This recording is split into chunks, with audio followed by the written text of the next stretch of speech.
যুবককে বিবাহ দিতে হবে। বিধানটি কার বলুন? আল্লাহর বিধান, আল্লাহ বিধান দিয়েছে।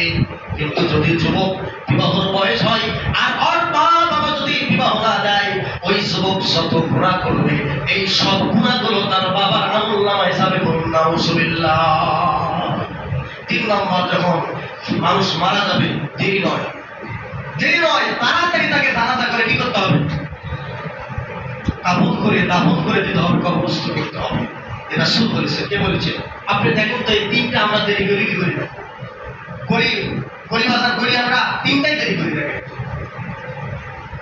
নামাজ ঠিক আছে, যারা জামাতে পড়ি ঠিক আছে, কিন্তু অনেকে যারা জামাত ছেড়ে নামাজ পড়তেছে বাড়ি, এমন যাচ্ছে পড়তেছে জহর পর, এইভাবে 2টা 3টা 3.5টা কাজা পর্যন্ত হচ্ছে। মানে কি? কাজ থেকে কি করতেছে? নামাজ পড়তেছে। কিন্তু নামাজকে বলো না কাজ আছে, কাজকে বলো নামাজ আছে। ঠিক আছে?